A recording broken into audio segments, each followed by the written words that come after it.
दोस्तों, इस वीडियो में हम आपको बताएंगे आयुर्वेदिक शास्त्रीय ग्रंथों में किस प्रकार के खाने को ग्रहण करने के लिए बोला गया है।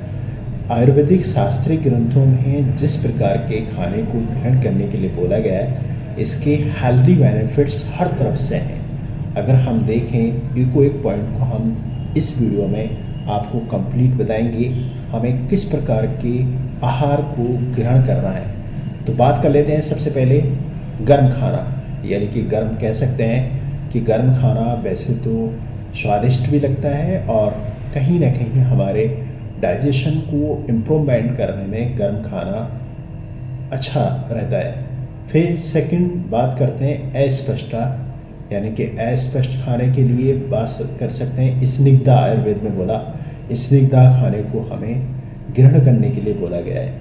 और बहुत ही इम्पोर्टेंट बात अगली की उचित मात्रा में करें।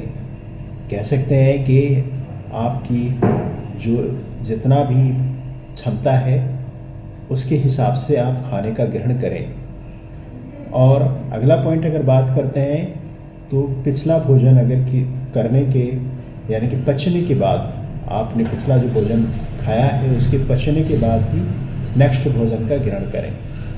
शक्ति में विरोधाभासी नहीं, यानी कि शक्ति में विरोधाभासी खाना यानी कि विरुद्ध आहार नहीं होना चाहिए।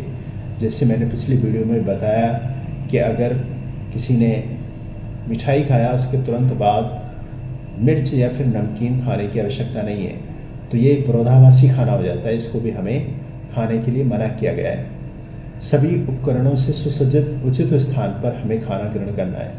बड़ी अच्छी बात कही कि सभी उपकरणों से सुसज्जित और उचित स्थान पर खाना खाने के लिए बताया गया है, यानी कि खाना ऐसे स्थान पे खाना है जहाँ पे शोर शराबा नहीं हो, जहाँ पे बाहरी डस्ट नहीं आती हो या फिर खुला नहीं हो। ये सब चीज़ें कह सकते हैं। उपकरण मीन्स उसके साथ में आपके सारी चीज़ें साथ में हो। सपोज डेट अगर कोई पानी का गिलास आपके पास में हो, जो भी हमें खाना खाते समय चीज़ों की ज़रूरत पड़ती है वो सब हमारे पास होना ज़रूरी है। और अगला अगर बात करें पॉइंट की, तो बहुत तेज़ खाना नहीं खाना है। हमें खाना जो है बहुत तेज़ भी नहीं खाना है, और अगला अगर पॉइंट करें बहुत धीमा भी नहीं खाना है। हमें एक एवरेज खाने को खाना है और खाना चबा चबा के खाना है। खाना चबा चबा के खाना है ताकि हमारे खाने के साथ में सलाइवेशन अच्छे से मिल जाए। और एक बहुत ही इम्पोर्टेंट बात कि बिना बात किए खाना है, यानी कि खाना खाते वक्त बात नहीं करनी है।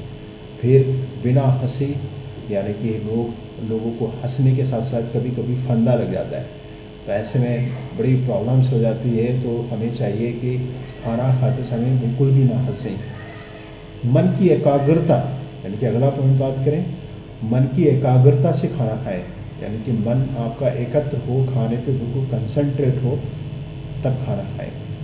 और स्वयं का उचित सम्मान करते हुए खाना खाएं। बड़े अच्छे आयुर्वेदिक शास्त्रीय ग्रंथों में बड़े अच्छे तरीके से इसको बताया गया है। और अगर हम इस पे एक पॉइंट पे अगर अमल करेंगे तो निश्चित ही हमारा खाना एक नियम के हिसाब से खाएंगे और हमें निश्चित ही उसके फ़ायदे मिलेंगे। तो उम्मीद करते हैं आपको खाना खाना किस प्रकार का ग्रहण करना है ये ज़रूर पसंद आया होगा। Thank you so much watching this video.